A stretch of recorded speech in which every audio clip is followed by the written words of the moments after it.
हमारे इस देश में सम्राट अशोक ने जो मठ बनाया था, जिसको तोड़ तोड़ करके मंदिर बना लिया मनुवादियों ने, आप सनातन धर्म वापस कर दो, आप बुद्ध का धर्म वापस कर दो और आओ। मैं शरण देता हूं, मैं कोट कर रहा हूं कि मोहन भागवत जी और खासकर सनातन धर्म है और दलितों के बारे में जो आपने अपने बात जो कहा है, जातिवाद के बारे में जो बात कहा है, तो मैं कहना चाहता हूं कि आप, अगर हम जानते हैं अगर बाप किसी का लोन लेता है तो उसका बेटा चुकाता है। आप इसलिए मुझे आज भी शूद्र कहते हैं क्योंकि मेरे बाप दादा को आपने शूद्र बनाया है। तो मैं कहना चाहता हूं, अगर तेरे बाप दादा ने गलती किया है, मुझे शूद्र बनाया है, 85% इस देश के मूल निवासियों को इस संस्कृति को हरण करके, इस देश की नालंदा शिला, तक्षशिला, विक्रमशिला, इस देश की संस्कृति में, साहित्य में आग लगाकर हमने तुमने, तुम्हारे पुरखों ने इतनी बड़ी अगर गलती किया है तो मैं इतना ही कहूंगा, अपने बाप दादों के नाम पर सामूहिक माफी मांग लो कि मेरे बाप दादा राक्षस थे, मेरे बाप दादा बिल्कुल जो मेरे समाज के दुश्मन थे। तेरा चाले माली, इस चमन को आग किसने लगाया ये उसको मुझे पता है, मुझे जानकारी है कि किस लिए बातें कही जा रही है। ये बहुजनों को फंसाने के लिए ये फंसा कर ले गए हैं, रामदास अठावले को फंसा कर ले गए हैं, जीतन राम मांझी को फंसा कर के ले गए हैं, आप ओम प्रकाश राजभर को फंसा कर ले गए हैं, उपेंद्र कुशवाहा को ले गए हैं। लेकिन मैं आपको बता देना चाहता हूँ, ये लोग को ले गए हैं, इनसे फायदा होने वाला नहीं है। वही होगा जो कर्नाटक और हिमाचल प्रदेश में हुआ है। एक गलती नहीं करना मोदी जी, एक गलती नहीं करना मोहम्मद भागवत जी। अगर दिल के साथ अगर छेड़छाड़ करोगे, हम भूल जाएंगे कि मेरी जिंदगी की कीमत क्या है, मैं भूल जाऊंगा मेरा खून है कि पानी है। एक एक बहुजन सड़कों पर लहू बहाएगा और जब लहू बहाएगा तो मेरे भाई ने भी गाना गाया था, कुशवाहा जी, बबलू कुशवाहा जी ने कहा, बिजली गिरेगी तो जलेगी, अगर तुम आग लगाओगे तो उस लगाव में तुम ही मर जाओगे, तुम ही जल जाओगे। अरे हम तो चंद लोग जलेंगे, चंद लोग मरेंगे, फिर भी अपने भारत में, अपने देश में, बाबा साहब के देश में रह जाएंगे। लेकिन तेरी हैसियत कितनी है पता लगा लेना। काश अगर एक छोटी सी हम चिंगारी शुरू कर देंगे, उसमें तुम बच नहीं पाओगे, समाप्त हो जाओगे। क्या भारत वही बनाना चाहते हो जो राम और सीता का भारत बनाना चाहते हो, जहां इस देश में गौतम ऋषि जैसे लोग हमारी बेटियों को, नाव चलाने वाली को नाव में बलात्कार करते हैं? कैसा देश बनाना चाहता है, कैसा राम राज लाना चाहते हो और सनातन धर्म ला करके भगवान के बुद्ध के धर्म का अपमान है। दुनिया शर्मिंदा है, पूरे दुनिया में आज मुंह नहीं दिखा सकते हो मोहन भागवत जी। मैं इसलिए मैं कहता हूं, नरेंद्र मोदी जी कुछ नहीं है। नरेंद्र मोदी जी कौन प्रधानमंत्री मैं बोल नहीं सकता, इस देश को कौन चला रहा है मुझे अच्छे तरीके से कर रहा है, इसलिए मैं कोट कर रहा हूं। मैं मोहन भागवत जी को कह रहा हूं, बताओ मोहन भागवत जी, ये कब तक चलेगा? ये कब तक नीतू जैसी प्रोफेसर, नीतू जैसी पढ़ी लिखे बेटी कब तक इंसाफ मांगेगी? और सरकार में आप बोलते हो सबका साथ है, सबका विकास।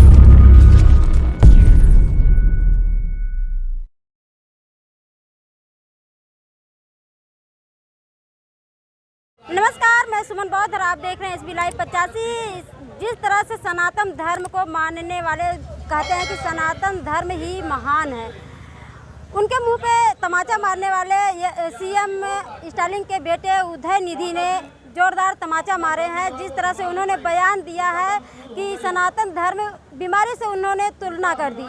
अभी ये राजा जो हैं उन्होंने भी एक बयान दिया कि जो सनातन धर्म है वो HIV बीमारी से कम नहीं है। क्या कहना चाहिए? देखिए, मैं कह रहा हूँ, सनातन जो धर्म है वो पूरा देश नहीं दुनिया जानती है। सनातन धर्म भगवान बुद्ध का धर्म है, लेकिन ये इस धर्म को, सनातन धर्म को मनुवाद में बुला दिया, ब्राह्मण धर्म में बदल दिया और इसका सफाई दे रहे हैं मोहन भागवत जी। मोहन भागवत जी कह रहे हैं आज पूरे देश में घूम घूम के, जब जब चुनाव आता है तब तब मोहन भागवत जी गिरगिट की तरह रंग बदलते हैं।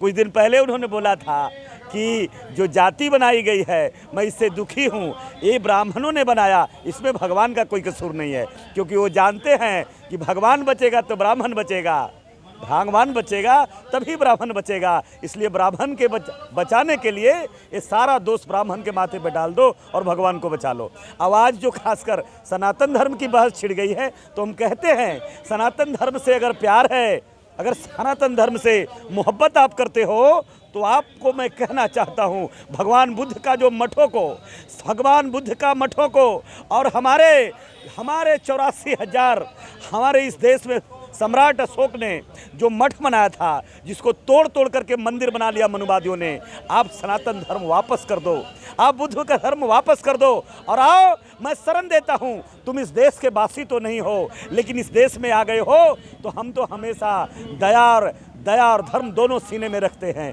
हम मोहब्बत का दुश्मन नहीं हैं, हम नफरत के दुश्मन हैं। आप रहो, मुझे कोई दिक्कत नहीं है, लेकिन 100 में 90 रोटी खाने वाले हम बिल्कुल माफ़ नहीं करने वाले हैं। मुझे मालूम है जब 2024 आ रहा है तो नए शिगुफा छोड़े जा रहे हैं, नए नए जुमले आ रहे हैं और देश के पिछड़े और दलितों मुसलमानों को गुमराह करने के लिए नई नई बातें कही जा रही है। जो मोहन भागवत जी को बात कहा गया है, मैं कोट कर रहा हूँ कि मोहन भागवत जी और खासकर सनातन धर्म और दलितों के बारे में जो आपने अपनी बात जो कहा है, जातिवाद के बारे में जो बात कहा है, तो मैं कहना चाहता हूँ कि आप अगर हम जानते हैं अगर बाप किसी का लोन लेता है तो उसका बेटा चुकाता है। आप इसलिए मुझे आज भी शूद्र कहते हैं क्योंकि मेरे बाप दादा को आपने शूद्र बनाया है। तो मैं कहना चाहता हूं अगर तेरे बाप दादा ने गलती किया है, मुझे शूद्र बनाया है, 85% इस देश के मूल निवासियों को इस संस्कृति को हरण करके इस देश की नालंदा शिला, तक्षशिला, विक्रमशिला,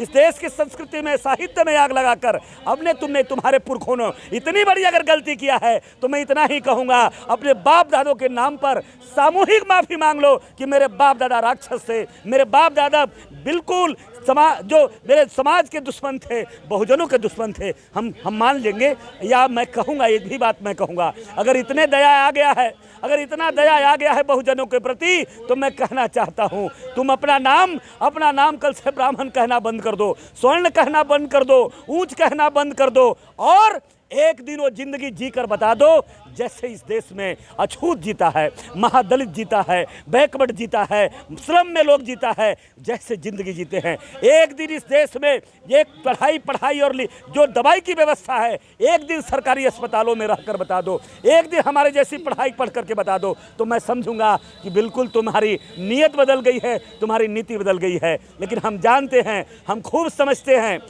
समझते हैं तेरा चाल माली, इस चमन को आग किसने लगाया ये उसको मुझे पता है। मुझे जानकारी है कि किस लिए बातें कही जा रही है। ये बहुजनों को फंसाने के लिए ये फंसा कर ले गए हैं, रामदास अठावले को फंसा कर ले गए हैं, जीतन राम मांझी को फंसा करके ले गए हैं, आप ओम प्रकाश राजभर को फंसा कर ले गए हैं, उपेंद्र कुशवाहा को ले गए हैं। लेकिन मैं आपको बता देना चाहता हूँ, ये लोग को ले गए हैं, इनसे फायदा होने वाला नहीं है। वही होगा जो कर्नाटक और हिमाचल प्रदेश में हुआ है, बंगाल में हुआ अभी निकाय के चुनाव में। आप जाने वाले हो, बहुजनों ने नकार दिया है, सिरे से खारिज कर दिया है। आने वाला समय में बहुजन सरकार बनेगी, आने वाले समय में दलित की सरकार बनेगी, संविधान का सरकार बनेगा, 120 करोड़ बहुजनों का सरकार बनेगा। मोदी जी आपको कहीं अता पता नहीं रहेगा। तो मोहन भागवत जी साफ शब्दों में कह दिया, जब तक छुआछूत रहेगा, जब तक भेदभाव रहेगा, तब तक आरक्षण रहेगा। भाई हम पूछते वो आरक्षण रख के क्या फायदा? आरक्षण होता तुम्हारी जैसी बेटी, इतनी पढ़ी लिखी काबिल बेटी आज यूपीएससी में होती, आप किसी विभाग में बड़े अधिकारी पर होती, आज ऑफिसर बनकर बैठी होती, आज एक कैमरे ले करके आज इस बहुजन समाज की समस्या को दिखाते घूम रही हो। ये किसका शिकार हो? आप बताओ, आरक्षण कहाँ बचा है? अब बताओ, अगर दया आ गया है तो मोदी से कहो, जाते जाते यूसीसी लाना चाहते हो, जाते जाते वन नेशन वन कंट्री आप अगर लाना चाहते हो मोदी जी, तो ये भी मैं कहना चाहता हूँ, आप वापस कर दो बीएसएनएल को, आप वापस कर दो बंदरगाह को, आप वापस कर दो एयर इंडिया को, आप वापस कर दो रेलवे को, आप वापस कर दो बाबा साहब के संविधान से जैसे नौकरियाँ होती थी, बहाली होती थी। लेकिन आज पूरे देश को बेच दिया, पूरे देश को खत्म कर दिया, पूरे देश के संविधान पर अब पड़े हो। अब प्रधानमंत्री का सलाहकार जो बयान देता है, संविधान बदलने की बात करता है, हिम्मत कैसे हुई? ये किसके सह पर, किसके बस पर प्रधानमंत्री जी ये बात करता है? आपके सलाहकार, आपके पीएमओ कार्यालय से संविधान बदलने की बात की जाती है और मोहन भागवत जी पर्दे के पीछे सुपर प्रधानमंत्री बनकर के आप बोलते हो कि नहीं हम आरक्षण के समर्थक है। तुझे अच्छे तरीके से मालूम है अब आरक्षण में कुछ बचा नहीं है। हम ही आज कहते हैं हटाओ इस आरक्षण को, मैं नहीं चाहता हूँ। बाबा साहब ने भी कहा था कि आरक्षण परमानेंट आरक्षण नहीं है, ये आरक्षण टेम्पोररी आरक्षण है, लेकिन तब ये आरक्षण को हम खत्म करेंगे। तुम आओ, हमारे तरह समान जिंदगी को जियो और इस देश की धन धरती अकेले गटर के बैठे हो, अकेले लेकर के बैठे हो, इसको राष्ट्रीयकरण करो। हम भी अपना संपत्ति देने के लिए तैयार हैं, तुम भी दे दो और बराबर बराबर बराबर इक्वलिटी के समान बराबर बराबर 100 में 1 रोटी अगर लेने की तुम हिम्मत रखते हो तो हम चाहते हैं आरक्षण खत्म करना चाहते हैं। सर, जिस तरह से स्वामी प्रसाद मौर्य को, राजेंद्र पाल गौतम को, जो है कि चंद्रशेखर को मारने की धमकी दी गई, जो है कि पैसे की जो है कि दिया गया कि तुम गला काट कर लाओगे तो हम इतना रुपए देंगे, वहीं उदयनिधि को भी जो है कि मारने की सुपारी दी जा रही है, जो गला काट कर लाएगा उसको 10 करोड़ रुपए दिया जाए। आप बताओ मुझे, आप बताओ, आप इतिहास जानते हो बहुत अच्छे से, आप अच्छे पत्रकार हो, मैं जानता हूँ व्यक्तिगत तौर पर आपको। बताओ ये कोई पहली बार हुआ है? रोहित बोमुला को नहीं मारा गया? बाबा साहब का हत्या नहीं किया गया? बताओ, आप निकालो एक नहीं। मैं आपको बताऊंगा, आज भी हमारे संविधान पे रक्षा करने वाले, संविधान मानने वालों को नक्सली कह के नहीं मारा गया? कम्युनिज्म पर बात करने वालों को हत्या नहीं की गई? बताओ, जो भी आदमी मनुगिलात बात के खिलाफ आया, जो भी इस देश में आज़ादी की बात किया, जो भी इस देश में राजनीतिक और आर्थिक आज़ादी की बात किया, उसकी मौत की नींद सुला दी गई। और हम भी खड़े हैं, आज हम भी खड़े हैं, उसलिए ही खड़े हैं कि हम लड़ना चाहते हैं और लड़ाई में मरना चाहते हैं। हिम्मत है तुम मारो, कितने लोगों को मारेगा मुझे मालूम है, तुम मारो। आज मारा, आज बाबा साहब नहीं हैं, फिर भी उसके संविधान के लिए, बाबा साहब संविधान के लिए आज 125 करोड़ जान देने के लिए तैयार है। संविधान आत्मा बन गई है, संविधान लोगों का दिल बन गया है। और छेड़ना नहीं, एक गलती नहीं करना मोदी जी, एक गलती नहीं करना मोहम्मद भागवत जी। अगर दिल के साथ अगर छेड़छाड़ करोगे, हम भूल जाएंगे कि मेरी ज़िंदगी की कीमत क्या है। मैं भूल जाऊंगा मेरा खून है कि पानी है। एक एक बहुजन सड़कों पर लहू बहाएगा, और जब लहू बहाएगा तो मेरे भाई ने भी गाना गाया था, कुशवाहा जी, बबलू कुशवाहा जी ने कहा, बिजली गिरेगी तो जलेगी, अगर तुम आग लगाओगे तो उस लगाव में तुम ही मर जाओगे, तुम ही जल जाओगे। अरे हम तो चंद लोग जलेंगे, चंद लोग मरेंगे, फिर भी अपने भारत में, अपने देश में, बाबा साहब के देश में रह जाएंगे। लेकिन तेरी हैसियत कितनी है पता लगा लेना। काश अगर एक छोटी सी हम आज चिंगारी शुरू कर देंगे, उसमें तुम बच नहीं पाओगे, समाप्त हो जाओगे। इसलिए संविधान छेड़ने का हिम्मत नहीं करना, संविधान पर कभी प्रश्न नहीं उठाना। संविधान भारत की आत्मा है, संविधान भारत का दिल है, इस दिल को छेड़ने का भी हिम्मत नहीं करना। सनातन धर्म में महिलाओं को सम्मान दिया जाता है, तो महिलाओं की बात तो छोड़ें, जो है कि पशुओं के भी सम्मान दिया। आप बताओ हमें, महिलाओं को अगर सनातन धर्म पर मैं टिप्पणी नहीं करना चाहता, लेकिन सनातन धर्म का परिभाषा ये हिंदू धर्म से परिभाषा से जोड़ते हैं, ये हिंदू धर्म से जोड़ दिया। क्या ये यही हिंदू धर्म है जहाँ पर सीता जैसी महिला को आप अग्नि परीक्षा लेते हो? आप वही सनातन धर्म की बात करना चाहते हो, हिंदू धर्म के, जहाँ पर एकलव्य को अंगूठा काटना चाहते हो? क्या वही बात आप करना चाहते हो जब हमारी बेटियाँ जब चौखट से बाहर निकल जाती है तो उसे उसके साथ बलात्कार करते हो, सजा देते हो? क्या वही देश बनाना चाहते हो? इस देश में हमारी बेटियों को साउथ में कांची कामकोठी को लगा लो जहाँ देवदासियाँ बना दी जाती है। क्या भारत वही बनाना चाहते हो जो राम और सीता का भारत बनाना चाहते हो, जहाँ इस देश में गौतम ऋषि जैसे लोग हमारी बेटियों को, नाव चलाने वाली को नाव में बलात्कार करते हैं? कैसा देश बनाना चाहता है, कैसा राम राज लाना चाहते हो? और सनातन धर्म ला करके भगवान के बुद्ध के धर्म का अपमान है। हम भगवान बुद्ध वाले आज भी हम कहते हैं, बाबा साहब और बुद्ध को मानने वाले लोगों, सनातन पर टिप्पणी करने की जरूरत नहीं है। सनातन ब्राह्मण धर्म नहीं है, ब्राह्मण धर्म और सनातन धर्म में आसमान जमीन के लोग हैं। सनातन धर्म में दया है, वहाँ कहाँ सती प्रथा है, वहाँ बेटियों का अधिकार कहाँ रोका है, वहाँ पूजा के मंडप में बैठने से कहाँ रोका है, वहाँ पढ़ाई से कहाँ रोका है? लेकिन जहाँ बेटियों को, जिसके बाप दादा ने बेटियों को स्कूल से रोका, बेटियों को शिक्षा लेने से रोका, बेटियों को आज कॉलेज यूनिवर्सिटी से निकाल दिया, और वो आदमी नकली बात, झूठी बात करता है, बेटी पढ़ाओ, बेटी बढ़ाओ। बेटियों को एक भी बढ़ा नहीं पाया।